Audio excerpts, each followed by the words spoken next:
Moçadinho, eu estava conversando sobre a segunda lei de Mendel, e de maneira resumida, a segunda lei de Mendel diz que, dado o indivíduo duplo heterozigoto, azão, azinho, bezão, bezinho, ele pode produzir todas as possíveis combinações de genes nos gametas. Só não pode ter A com A, nem B com B, porque senão furaria a primeira lei. Então você pode ter todas as combinações, desde que tenha um alelo do par A e um alelo do par B. Azão pode ir com bezão ou com bezinho. Azinho pode ir com bezão ou com bezinho, sendo que você vai ter uma proporção de 25% de cada um deles. Também comentei que na segunda lei de Mendel, qualquer questão que você faça, você pode trabalhar com os pares independentemente. Eu posso fazer só o par A, posso fazer só o par B, e então multiplicar os resultados. Entretanto, existe uma condição para que a segunda lei de Mendel possa ser utilizada. Que condição é essa? Os genes que você está estudando, A e B, têm que estar localizados em cromossomos homólogos diferentes. Em outras palavras, para que eu possa brincar de segunda lei de Mendel, A tem que estar num cromossomo e Azinho tem que estar no outro.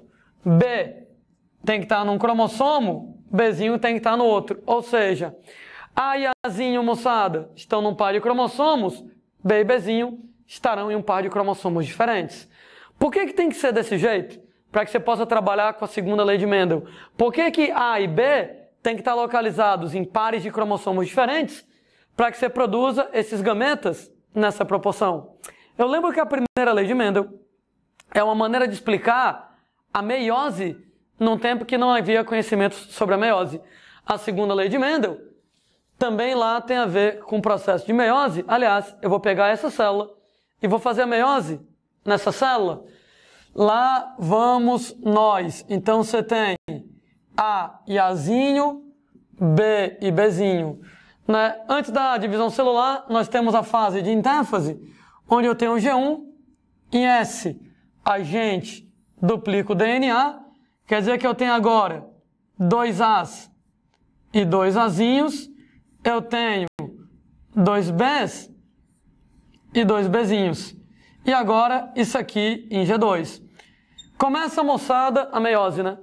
Eu lembro lá que enquanto em S a gente duplica o DNA, a meiose 1 é a meiose reducional, né?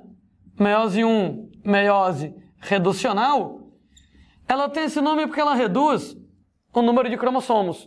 Ela faz isso porque ela separa os cromossomos homólogos. Ou seja, a gente vai separar bem aqui no meio o resultado que vem 2 para o meu lado, A e B. Então vem 2 As e 2 Bs aqui para o meu lado. E vão 2 para o lado de lá, os 2 Azinhos e os 2 Bzinhos. 2 Azinhos e 2 Bzinhos. Isso aqui, meiose 1. Seguindo a meiose 1, nós temos a meiose 2. Meiose 2, né, moçada? Ela é equacional. Ela mantém o número de cromossomos igual, porque ela vai separar as chamadas cromátides irmãs. Nesse caso, ou seja, agora você vai quebrar aqui no meio, você vai separar cada cromossomo duplo em 2 cromossomos simples. Ou seja, no que eu quebrar aqui no meio, vem Azão para um lado, vai Azão para o outro. Se eu quebrar aqui no meio, vem Bzão para um lado, vai Bzão para o outro. Do lado de cá, vou quebrar aqui no meio, vem Azinho para um lado, vai Azinho para o outro, vem Bzinho para um lado, Bzinho para o outro. Isso quer dizer que eu fabriquei 4 tipos de gametas. Azão, Bzão, Azão, Bzão de novo, Azinho, Bzinho, Azinho, Bzinho. Opa, opa, opa. Na verdade, eu não fabriquei 4. Eu só fabriquei 2. Porque esses 2, Azão, Bzão, são iguais. E esses 2, Azinho, Bzinho, são iguais. Ou seja, eu só produzi esse e esse. Cadê os outros 2? Ah, gente, é aí que você lembra mais um detalhe sobre a meiose. Na hora que você vai fazer a meiose, os cromossomos se arrumam na placa metafásica, na placa equatorial, de maneira aleatória. De modo que, olha para minha mão, pode ficar azão de um lado e azinho do outro, ou azinho de um lado e azão do outro. Os cromossomos estão flutuando dentro da célula. Como eles estão flutuando, eles podem ficar em posições diferentes. Azão, azinho, ou então azinho e azão. Ou seja, pode ser que as coisas fiquem desse jeito, mas podem ser que as coisas fiquem de outro jeito. Ao invés de ficar azão e azinho, pode ser, moçada, que fique azinho e azão. E aí, se você muda a posição, quando eu fizer a meiose, a brincadeira já vai ser diferente. Meiose 1, reducional, ela separa os cromossomos homólogos, então ela separa bem aqui no meio. O que quer dizer que vão 2 para lá, azinho e bezão, vão para o lado de lá, e vem 2 para cá, azão e bezinho. Azão e bezinho. E aí, moçada, vem a meiose 2, né? Que separa as cromátides irmãs. Então eu vou quebrar aqui no meio, vou quebrar aqui no meio. Vou quebrar aqui no meio, vou quebrar aqui no meio. Quando a gente, moçada, fizer agora a meiose 2, vem azinho para cá, azinho para lá, vai bezão para lá, bezão para cá. Desse lado agora, ok? Lá vou eu separar as cromátides irmãs. Cromátide, azão para um lado, cromátide, azão para o outro. Cromátide, bezinho para um lado, cromátide, bezinho para o outro. E agora eu fabriquei mais 2 tipos, né? Se você parar para pensar, esse aqui é azinho bezão, esse aqui é azinho bezão, eles são iguais. Esse aqui é azão bezinho, esse aqui é azão bezinho, eles são iguais. Moral da história. Pode acontecer a brincadeira desse jeito, ou pode acontecer a brincadeira desse jeito. E a probabilidade, moçada, vai ser igual. De ficar azão de um lado e azinho do outro, ou ficar azinho e azão. Quer dizer que se a probabilidade é igual, 50% dos gametas serão feitos desse jeito. 50% dos gametas serão feitos desse jeito. O que quer dizer que, se 50% vão ser feitos desse jeito, e você produz 2 tipos, azão bezão e azinho bezinho, 50% dividido por 2 vai dar 25% de azão bezão, 25% de azinho bezinho. 25% de azão bezão, 25% de azinho bezinho. Os outros 50% vão ser feitos desse jeito. Esses 50% que vão ser feitos desse jeito vai produzir azinho bezão e azão bezinho. 50% dividido por esses 2 tipos, 50% por 2 vai dar 25% de azinho bezão, 25% de azão bezinho, ou seja, 25% de azinho bezão, 25% de azão bezinho, exatamente como a segunda lei de Mendel ela vai descrever. Em outras palavras, de acordo com a segunda lei de Mendel, um indivíduo duplo heterozigoto pode produzir todas as combinações de gametas possíveis. Só não pode ter A com A e B com B, porque senão fura a primeira lei. Tem que ter um do par A e um do par B. Azão com bezão, azão com bezinho. Azinho com bezão, azinho com bezinho, em proporções iguais. Por quê? Porque na meiose você tem a organização aleatória dos cromossomos. Pode ficar azão de um lado e azinho do outro, ou azinho de um lado e azão do outro. Probabilidade de ficar desse jeito é igual à probabilidade de ficar daquele jeito.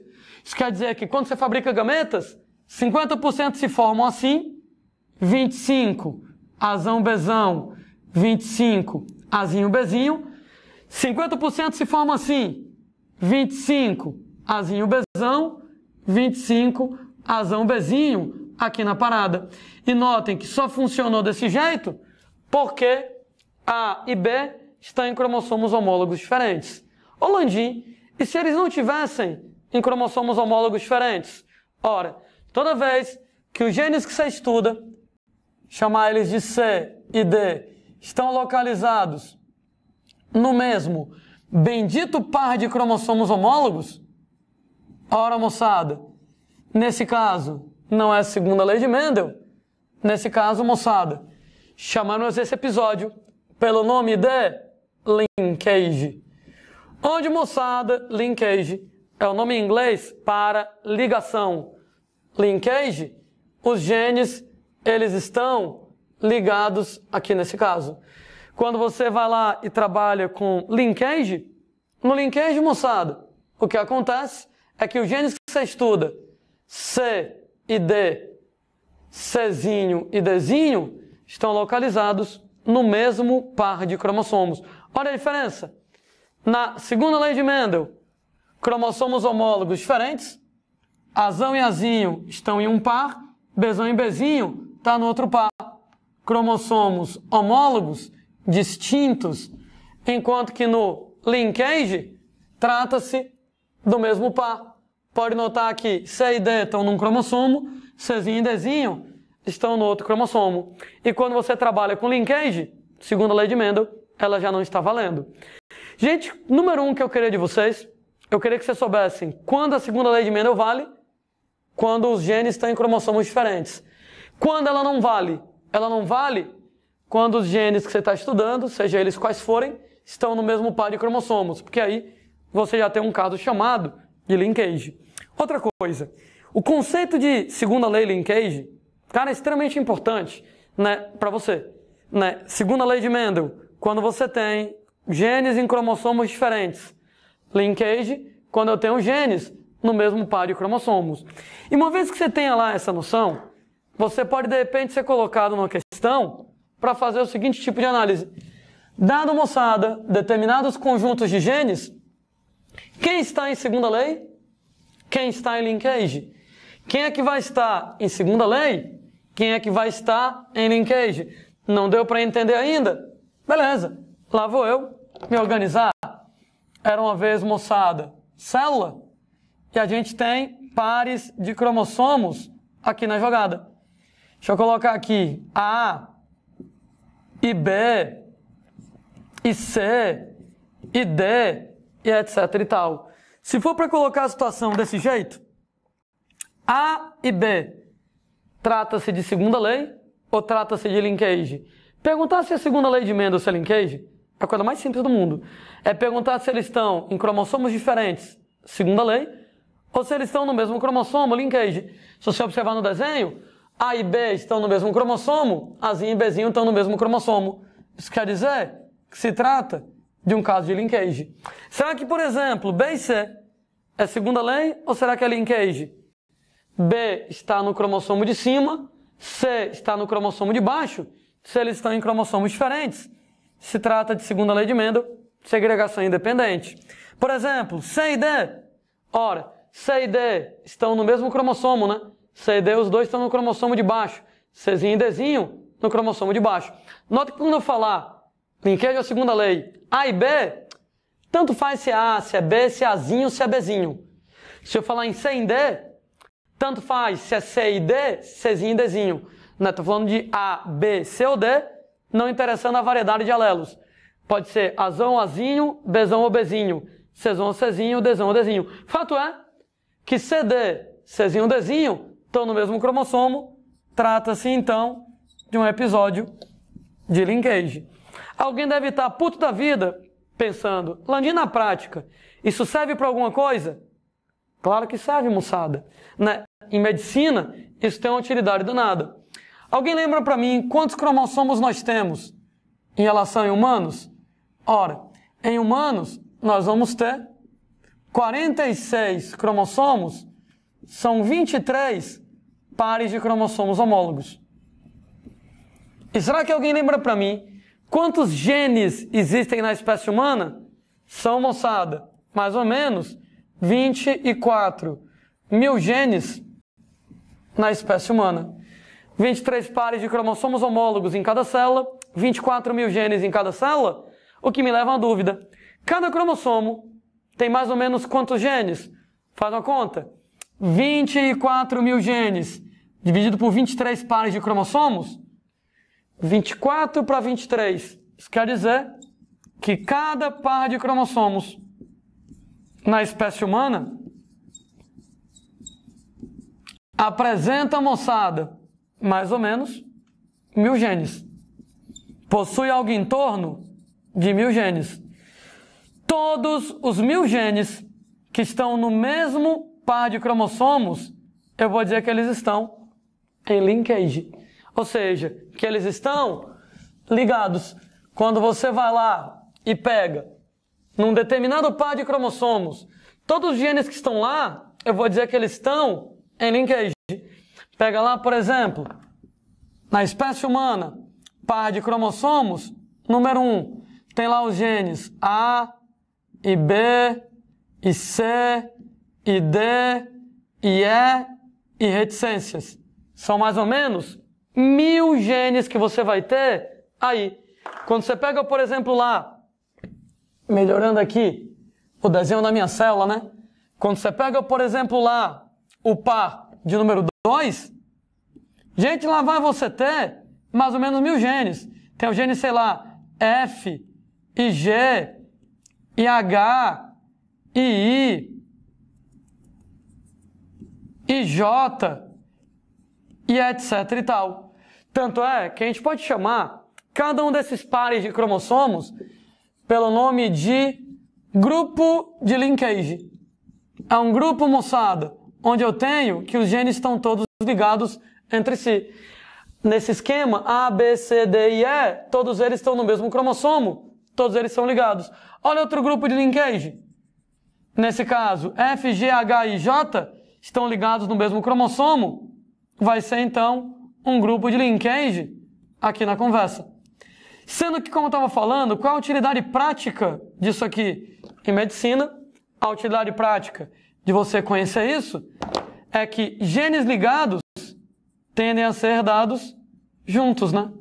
Quando você trabalha com genes que são ligados, eles são herdados juntos. Quem herdar o gene A é do gene B também. Quem herdar Azinho herda Bzinho também. Quem herdar o gene C é do gene D. Quem herdar o Czinho é do Dzinho. No caso desse exemplo, quem herdar A, B, C, D e E, herda todos eles juntos. Quem herdar Azinho, Bzinho, Czinho, Dzinho e Ezinho, herdam todos eles juntos.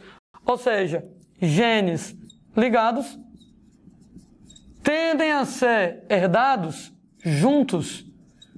Eles tendem a ser herdados dos pais juntos, pregados uns nos outros. Aliás, eis aqui então a importância médica. Algumas doenças genéticas, por exemplo, tendem a vir juntas. Por exemplo, você sabe lá que daltonismo e hemofilia estão no mesmo cromossomo, cromossomo X. Isso quer dizer que no mesmo cromossomo X vem o gene do daltonismo e vem o gene da hemofilia. E por isso tem várias pessoas que é das duas características juntas. Não é por quê? Porque genes ligados, genes que estão no mesmo cromossomo, tendem a ser herdados em conjunto. Ah, a propósito, né, aquela pergunta, nesse esquema que eu estou colocando aqui, A e F, segundo a lei ou linkage, A está num cromossomo, F está em outro. Nesse esquema, seria segunda lei. Por exemplo, moçada, B e C, segundo a lei ou linkage, A, B e C estão no mesmo cromossomo, já seria linkage. Então, amigo, numa questão, ele pode fazer as perguntas desse jeito para você. O cara coloca o desenho e levanta os questionamentos. G e H, segundo a lei ou linkage, nesse esquema, G e H estão no mesmo cromossomo, que é o cromossomo 2. Então, eles estão em linkage nessa situação. Aliás, o mais importante que eu quero de você nesse momento é exatamente isso. Saber reconhecer a diferença. Se dois genes estão em cromossomos diferentes, segundo a lei de Mendel, se eles estão no mesmo cromossomo, chamamos pelo nome de linkage.